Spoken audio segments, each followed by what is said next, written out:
सुबह का समय था। सूरज की पहली किरणें पुराने बाजार की गलियों को सुनहरी रोशनी से भर रही थीं।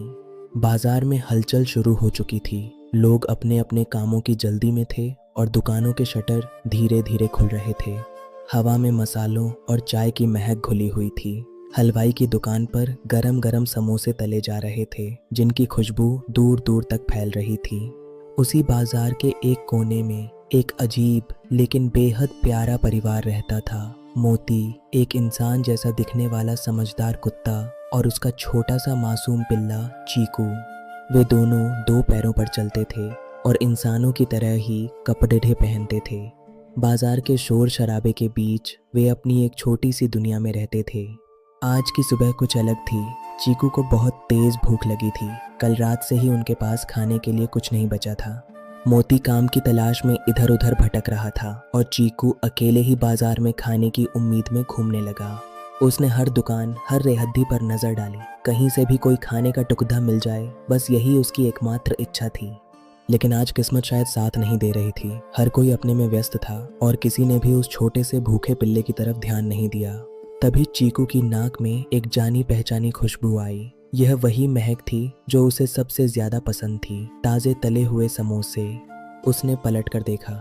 कुछ ही दूरी पर हलवाई की दुकान थी, जहां गरम गरम समोसों का ढेर लगा हुआ था। चीकू के कदम अपने आप उस दुकान की तरफ बढ़ने लगे।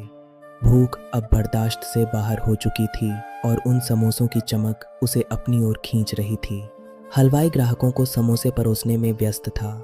चीकू ने देखा कि किसी का भी ध्यान उसकी तरफ नहीं है। भूख और मजबूरी ने उसे वो करने पर मजबूर कर दिया जो उसने कभी नहीं सोचा था। उसने धीरे से अपना हाथ बढ़ाया और बिजली की तेजी से एक समोसा उठाकर वह भीड़ की तरफ भाग निकला। उसका दिल जोर जोर से धड़क रहा था, लेकिन हलवाई की नजरें तेज थीं। जैसे ही वह मुद्दा, उसे एहसास हुआ कि एक समोसा कम है। वह चिल्लाया, अरे मेरा समोसा कौन ले गया? रुको, पकड़ ढो उसे। पूरे बाजार में शोर मच गया।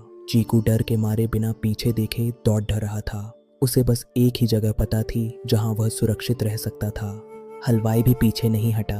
वह गुस्से में चीकू के पीछे दौड़ पड़ा। बाजार के लोग हैरान होकर यह नज़ारा देख रहे थे। दौड़ते दौड़ते चीकू आखिरकार मोती के पास पहुंच गया। वह बुरी तरह कांप रहा था और उसकी आंखों में आंसू थे।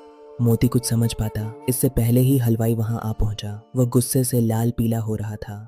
तुम्हारे बच्चे ने मेरा समोसा चोरी किया है, हलवाई ने चीखते हुए कहा। मोती ने नीचे देखा। चीकू ने डर के मारे आधा समोसा हाथ में पकड़ा हुआ था। मोती की आंखों में शर्मिंदगी और दुख